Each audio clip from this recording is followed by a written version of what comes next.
성경 중에서 제일 다루기 힘든 부분이 바로 요한계시록입니다. 어렵지만은 여러분 다른 모든 성경들이 과거의 사건들을 기록한 말씀이라면 이 요한계시록은 19절에 나와 있죠. 이제 있는 일과 장차 될 일. 이 교회 시대뿐 아니라 교회 시대가 끝나고 휴거의 사건이 있은 뒤에 7년 대환란으로 그렇게 설명되고 있는 환란과 종말에 관한 말씀들이 쓰여져 있기 때문에 아주 굉장히 중요합니다. 어렵지만 중요한 말씀이에요. 해볼까요? 어렵지만 중요한 말씀이다. 네, 저도 이 요한계시록을 사실은 설교하는데 큰 부담이 있어요. 참 어려운 그런 성경이기 때문에 그렇습니다. 하지만 하나하나씩 살펴보면서 앞으로 이 땅에 어떠한 종말과 심판이 찾아오고 그 뒤에 우리 믿는 자에게 주시는 하나님의 영광과 천국이 어떤 것인가 다시 한번 확인하면서 우리 믿음과 소망을 새롭게 할 수 있는 시간들로 삼을 수 있게 되길 바랍니다. 예. 우리 지난 시간에는 요한계시록이 어떤 성격을 가진 책인지 어떤 책인지에 대해서 살펴봤어요.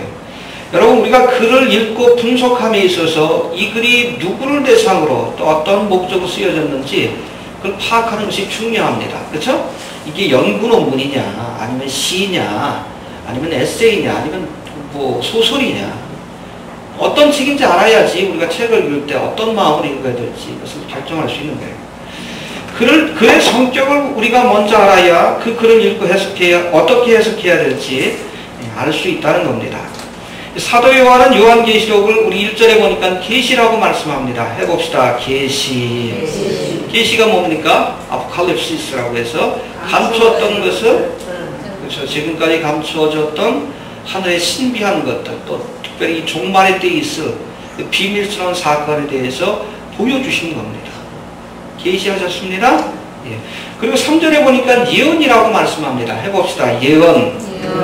예언은 뭡니까? 장차 있을 일들에 대한 기록이 예언이에요. 그래서 여러분 우리가 요한계시록을 해석할 때 이거를 뭐 과거에 일어난 사건, 프리터리즘이라고 하죠. 그렇게 해석하면 안 돼. 우리가 지금 경험하고 있는 사건을 상징적으로 보여준다. 뭐 현재적인 해석인데 역사적 해석이라고도 하는데 잘못된 해석이라는 겁니다. 이거는 미래에 있어. 앞으로 이 교회 시대가 끝나고 그 후에 펼쳐질 미래적 사건에 대한 예언이라는 사실. 그래서 우리가 이 요한계시록 해석할 때는 퓨처리스틱, 미래적 해석법을 따라야 우리가 성경을 바르게 이해할 수 있다는 겁니다. 그렇게 할 수 있게 되길 바랍니다. 제가 시도하는 것도 이게 여러분 과거적 사건이 아니라 오늘날 우리가 경험하고 있는 것들을 상징적으로 표현한 것이 아니라 미래에 있을 이 땅에 실제로 일어날 역사적 사건에 대한 기록이라고 우리가 그렇게 믿고 제가 풀어나갈 겁니다. 이해가 됩니까? 예. 그리고 마지막으로 4절에 보니까 이 글을 편지라고 소개합니다. 해봅시다. 편지다. 예. 특별히 아시아에 있는 7교회에 보내신 편지라고 오늘 성경은 그렇게 요한계시록을 설명합니다. 해봅시다. 교회에 보낸 편지. 교회에 보낸 편지. 여러분 요한계시록에 소개된 우리 보면 1장에도 나와 있지만 구체적으로 2장부터 3장까지 아시아 7교회와 뭐 거기에 대한 권면의 말씀들이 구체적으로 나오고 있는데 이 7교회는 교회 역사 속에 등장한 모든 교회들을 대표한다. 상징하고 있다라고 이렇게 이해하시면 됩니다. 해봅시다. 교회를 대표한다. 교회를 대표한다. 그렇죠? 예, 사도 요한이 그 글을 쓸 당시만 해도 교회가 7교회만 있었던 게 아니에요. 수백, 수천 개의 교회가 이미 존재하고 있었습니다. 근데 그 가운데서 특별히 7교회를 택하여 말씀을 주신 것은 이 교회들이 가진 상징성과 대표성이 있기 때문에 그래요. 그래서 어떤 분들은 이걸 뭐 에소보드 사빌라 교회 시대에 나타날 그 시대적인 교회의 모습을 보여주기도 한다라고 이렇게 설명하기도 합니다. 뭐 다음 시간에 제가 구체적으로 거기에 대해서 살펴보도록 하겠습니다. 어찌됐든 교회에 주신 서신이기 때문에 독자가 누구예요? 교회입니다. 그렇기 때문에 교회 밖에 있는 세상 사람들은 요한계시록을 봐도 이해하는데 한계가 있다는 거예요. 이해가 됩니까? 바로 우리 성도들을 위해서 특별히 환난과 시험의 때를 면할 수 있는 그 믿음의 비밀과 하나님의 여러분 그 계시, 그 뜻을 우리에게 전해주기 위해서 주신 교회에 보내신 편지, 그리스도의 신부된 교회에 보내신 어찌 보면 연애 편지와 같은 그 글이 바로 요한계시록이라고 이해하시면 됩니다. 오늘은 이 요한계시록의 발신자, 우리 1절 다시 한번 볼까요? 1절 한번 봅시다. 시작. 예수 그리스도의 계시라. 이는 하나님이 그에게 주사 반드시 속히 될 일을 그 종들에게 보이시려고 그 천사를 그 종 요한에게 보내어 지시하신 것이라. 예, 여기 보니까 이 글을 쓰고 있는 분이 누구예요? 예수 그리스도의 계시. 해봅시다. 예수 그리스도의 계시라. 그렇죠? 이 글을 지금 쓰고 있는 분은 예수님이십니다. 이 글을 지금 보내고 있는 분은 누구예요? 예수님이시라고 이렇게 이해하시면 됩니다. 아무튼 요한계시록의 발신자라고 소개되고 있는 이 예수님, 특별히 부활하여 영광을 얻으신, 또 장차 심판에 주로 오실, 또 교회를 지키고 수호하는 수호자의 모습으로 우리에게 보여주시는 예수님에 대해서 우리가 다시 한번 생각해 보면서 이 요한계시록에 대해서 한번 공부하는 시간을 좀 갖도록 하겠습니다. 먼저 예수 그리스도의 계시라고 선언하는 이 요한계시록에서 오늘 예수님은 죽었다가 다시 살아서 이제 하늘의 영광을 얻으신, 알겠습니까? 존귀한 모습으로 회복되신, 하늘의 영광을 얻으신 그러한 분으로 소개하고 있어요. 18절 한번 봅시다. 18절.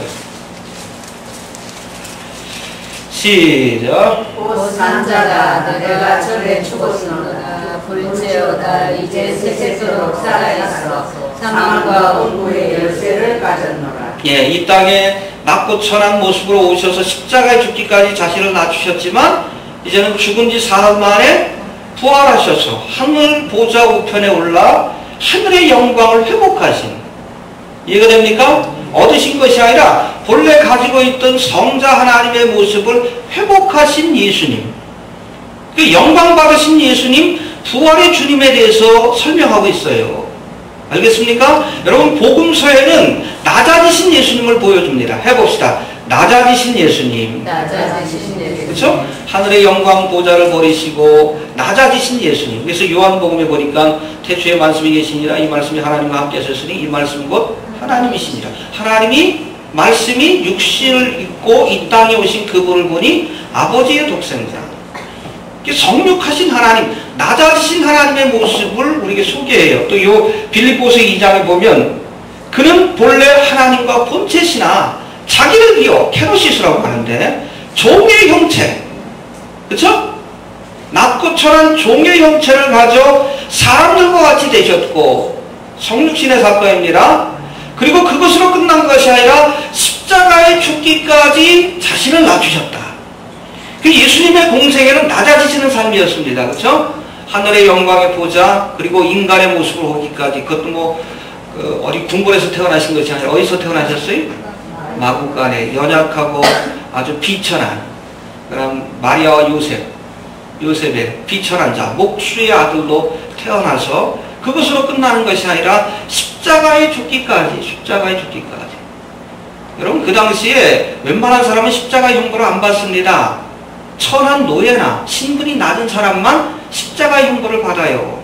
그러니까 사도 바울이 교수대에서 죽은 이유가 그겁니다. 로마의 시민권자였기 때문에 십자가에 못 박지 않았습니다.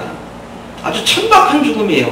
그 십자가에 죽기까지 자신을 낮추셨다. 그렇게 낮추셨더니 하나님이 그를 높여 하늘의 보좌에 앉게 하시고 이 만물을 다스릴 수 있는 권세를 주셨다. 할렐루야. 이 성경의 말씀입니다. 여하튼 여러분, 복음서 또 요한계시록 앞부분에 있는 말씀은 특별히 케노시스, 낮아지신 예수님의 모습에 대해서 우리에게 설명합니다. 근데 여러분, 이 요한계시록에서는 오늘 본문에서 소개하고 있는 예수님은 죽었다가 다시 살아나서 성자 하나님으로서 본래 가지고 계셨던 하늘의 영광과 권세를 회복하신, 영광 받으신 예수님에 대해서 우리에게 소개합니다. 해봅시다. 영광 받으신 예수님. 알겠습니까? 낮고 천한 모습으로 오셔서 십자가에 죽기까지 비천한 모습을 보이셨던 주님이 아니라 영광 받으신 예수님의 모습. 어찌 보면 이것이 본래의 예수님, 성자 하나님의 모습인데 그 영광 받으신 예수님의 모습을 우리에게 보여주고 있어요. 한번 볼까요? 아무튼 여기 오늘 본문에 보면 여러 가지 부활하신 예수님 아니면 영광받으신 예수님의 모습을 여러 그러한 그 말씀을 통해서 표현하고 있는데, 근데 오늘 본문에서 소개하는 영광받으신 예수님의 모습이, 자세히 들으세요. 이 모습에 대한 설명이 나옵니다. 그 머리털이 희고 흰 양털 같고 또 그의 음성이 물소리 같고. 근데 이 모든 말씀들이 사실은 구약에서는 하나님을 묘사할 때 쓰였던 표현들을 부활하신 주님에게 쓰고 있어요. 해봅시다. 하나님께 사용했던 표현을 예수님께 사용하고 있다. 그렇죠? 바로 성부, 성자, 성령 삼위일체의 하나님으로서 본래 가지고 계셨던 하나님의 형상 또 하나님의 권세와 능력을 회복하신 예수님의 모습을 우리에게 보여줍니다. 구체적으로 한번 봅시다. 14절 한번 볼까요? 14절 시작. 그 머리와 털의 희기가 흰 양털 같고 눈 같으며 그의 눈은 불꽃 같고. 예, 이건 다니엘서 7장에서 다니엘이 본 하나님의 모습입니다. 보좌에 앉으신 하나님의 모습이 이렇더라. 그 머리와 털이 희고 양털과 같더라. 그렇죠? 이게 다니엘이 본 여호와 하나님의 모습입니다. 또 15절에 보니까 15절도 볼까요? 15절 시작. 그의 발은 풀무에 단련한 빛난 주석 같고 그의 음성은 많은 물소리와 같으며. 예, 예수님의 음성이 많은 물소리. 여러분 여름에 놀러 가다 보면 뭐 폭포 밑에 웅 그런 소리 있죠? 그겁니다. 예수님의 음성이 그랬다. 에스겔서 43장 2절에 보면 하나님의 음성을 그렇게 묘사합니다. 여호와 하나님의 음성을 많은 물소리와 같다라고 이렇게 표현합니다. 정확히 예수님을 하나님으로 묘사하고 있는 거예요.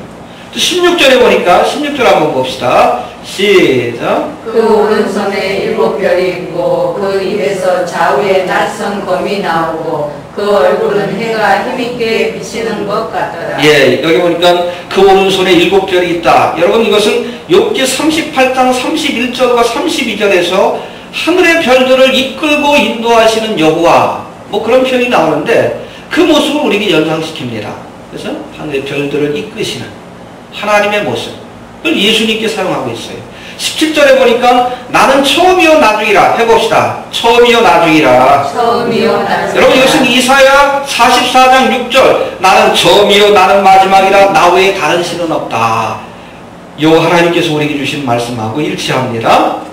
또 18절에 보니까 나는 산자라. 18절 한번 읽어봅시다. 시작. 곧 산자라 내가 전에 죽었었노라 볼지어다 이제 세세토록 살아있어 사망과 온부의 열쇠를 가졌노니. 나는 살아있다.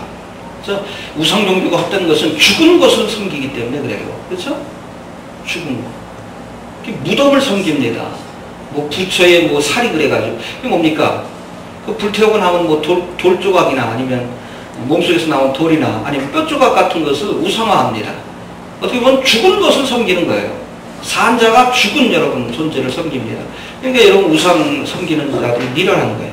근데 하나님 뭐라고 했습니까? 여기 시편 42편에 보니까 생존하시는 하나님이라고 말씀합니다. 해봅시다. 생존하시는 하나님. 생존하시는 하나님. 바로 그 표현을 예수님 쓰신 거예요. 나는 산자라 살아있다. 헛된 우상이 아니라는 거죠. 또 18절 후반절에 보면 사망과 음부의 열쇠를 갖추셨다라고 말씀하는데, 여러분들 오늘날 이 구약의 말씀을 연구하는 유대교 랍비들은 하나님께는 그 누구와도 공유하지 않는 3개의 열쇠가 있다라고 저는 그렇게 얘기합니다. 아마 탈무드에 나오는 것 같아요. 그래서 이 3개의 열쇠가 뭐냐? 출생의 문을 여는 열쇠. 하나님께서 태의 문을 열어주셔야 자녀를 얻을 수 있다. 또 유대인들은 그렇게 믿습니다. 또 비를 오게 하는 열쇠. 요즘 뭐 가뭄 때문에 지금 식량난 때문에 지금 난리인데 걱정이에요. 그렇죠? 걱정입니다. 전 세계적으로 지금 어느 곳은 너무 비가 많이 오고 또 어느 곳은 너무 비가 안 와가지고 지금 전 세계적인 기근 현상이 일어나고 있어요. 심각합니다. 재난이 시작됐습니다. 이게 나아지 특별한 여러분 기대를 버리세요. 해봅시다. 재난의 시작이다. 이미 시작된 건데 여러분 뭐 역사적으로 제가 얘기했죠. 전쟁, 지진, 기근, 온역, 자연의 재앙 없었던 적은 없습니다. 그러나 종말의 때에 일어난 이 자연의 재앙은 양상이 달라요.